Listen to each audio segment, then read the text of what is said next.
ಡೈರೆಕ್ಟರ್ನ ಮತ್ತು ಸೆಕ್ರೆಟರಿ ಅವ್ರನ್ನ ಕರೆದು ಸವಿಸ್ತಾರವಾಗಿ ನಮ್ಮ ಇಲಾಖೆಯಿಂದ ತೆಗೆದುಕೊಳ್ಬೇಕಾದಂಥ ಕೆಲಸಗಳನ್ನು ಅಂದರೆ ಕಳೆದ ವರ್ಷ ಮತ್ತು ಮುಂದೆ ತಗೊಳ್ಬೇಕಾದಂಥ ಎಲ್ಲ ವಿಷಯಗಳ ಬಗ್ಗೆ ಸವಿಸ್ತಾರವಾಗಿ ಕರೆದು ಮತ್ತು ಅದರ ಜೊತೆಗೆ ಅನೇಕ NGOಗಳು ಕೂಡ ಬಂದು ಅವರು ಕೂಡ ಸಾಕಷ್ಟು ಸಲಹೆಯನ್ನು ಕೊಟ್ಟು ಇವತ್ತು ಇಲ್ಲಿವರೆಗೂ ಕಾರ್ಯಕ್ರಮವನ್ನು ಮುಗಿಸಿದ್ದೀವಿ. ಈಗ ನಿಮ್ಮನ್ನು ಉದ್ದೇಶಿಸಿ ಮಂತ್ರಿಗಳಾದಂಥ ಮಾನ್ಯ ಸ್ಮೃತಿ ಇರಾನಿಜಿಯವರು ತಮ್ಮನ್ನು ಉದ್ದೇಶಿಸಿ ಮಾತಾಡ್ತಾರೆ. Namaskar.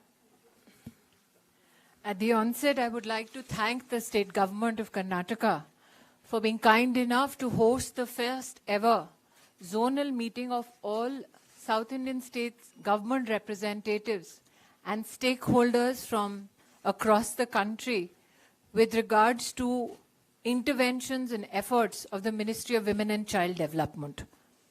As you all know, the Honorable Prime Minister has necessitated the country's desire to put women first. For many years in our country, we have spoken of female emancipation. But the Honorable Prime Minister is of the opinion that if we want India to grow and be strengthened as a nation, we need to ensure women-led development. Today, as I am joined in this press conference, apart from Minister Karnataka, by also the Minister of State for Women and Child Development, Mahendra Bhai Munchpara, and Secretary, Government of India, Women and Child Development Ministry, I am happy to share that the Honorable Prime Minister blessed the announcements of 3 missions particularly dedicated to women and children in our country. The first mission I speak of is Mission Poshan 2.0. This is an amalgamated effort of 18 ministries across Government of India. Under this project, we hope to service and strengthen services across approximately 14 lakh Anganwadis in the country. For the first time in the history of our nation, Anganwadis are now equipped with smart devices. Currently, over 11 lakh Anganwadis are equipped not only by smart devices, but also for the first time under the Prime Minister's flagship scheme, 11.5 lakh Anganwadis now also have growth monitoring devices. We are happy to share with you that over 9 crore beneficiaries, women and children now fall under the ambit of this ambitious national plan. The Prime Minister was more than desirous that the nutritional needs of women and children become a national concern and a Jan Andolan. I am happy to share on behalf of the ministry that over 40 crore grassroots, ground interventions, events, programs for creating awareness around the issue of nutrition has been conducted by the Government of India in collaboration with state governments. You are all aware that the Honorable Prime Minister primarily gave a national support and calling for the Beti Bachao, Beti Padhao program. You know that the sex ratio at birth has improved from 918 to 937. In this financial year onwards, we are hoping that our intervention covers every district of the country.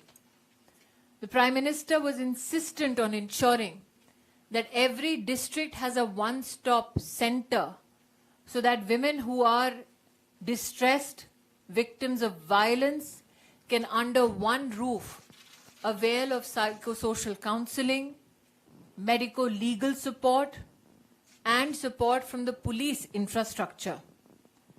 I am happy to share with you today that 704 one-stop centers are functional currently in the country, and in collaboration with Women Helpline in the country, over 70 lakh women in distress and who have been victims of violence have received support under this intervention, which has been at the direction of the Honorable Prime Minister. I am also mindful that this is a government at the center which took into cognizance evolving technologies in crime. And that is why crimes such as pornography digitally, which affects children victims, have also been made a part of the government's thrust and engagement with state governments with the support of the Ministry of Home Affairs. And that is why today in our conversation with state government representatives, we have invited their collaboration on rules which are to be now proffered to the country under the amendment of the JJ Act, which hopes to strengthen and simplify the adoption process in our country, which also hopes district-wise to create infrastructure so that our children are better protected by district and state administrations. Ladies and gentlemen, when we talk about the Honorable Prime Minister ensuring that women become the fulcrum of his administration, I must here highlight that the union budget this year allocated 14% more to the needs of women through various budget heads. I must here also highlight that we in our country take pride in the fact that the female financial prowess is witnessed by the fact that the Jan Dhan Yojana today has ensured that over 24 crore women for the first time have a bank account and an organized association with structured financial institutions. Many amongst you must be aware that of 32 crore loans given in the country under the Mudra Yojana, 68% beneficiaries are women of our country.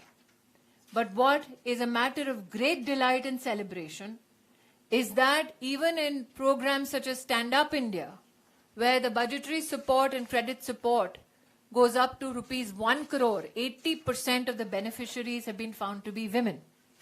So from Bank Sakhis onwards to women collaborating and congregating under self-help groups, 8 crore women through 70 lakh self-help groups have received over 4,80,000 crores from the Government of India so that female economic participation at the grassroots can be strengthened.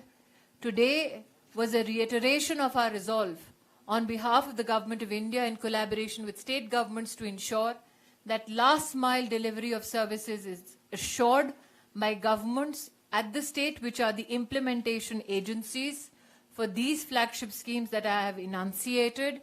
And yet again, let me repeat my gratitude to the state government of Karnataka, the Honorable Chief Minister and the Minister for being kind enough for hosting all of us in the first ever zonal meeting.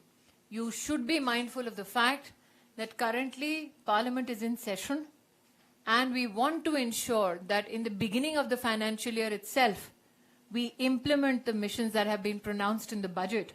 We are grateful to all the states that have attended. I now open the floor for questions limited to this particular intervention. Thank you.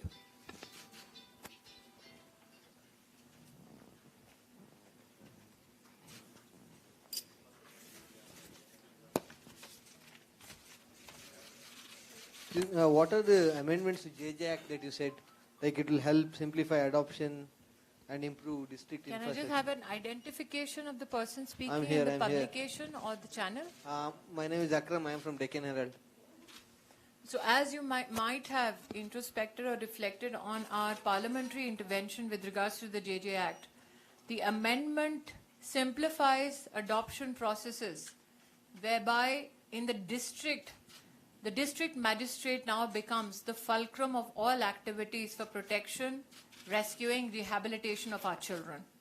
Apart from adoption processes with regards to even setting up of a childcare institution has to be duly first vetted so that no organization or individual with a criminal past gets the mandate to set up a childcare institution. That has been now inculcated in the amendments that we have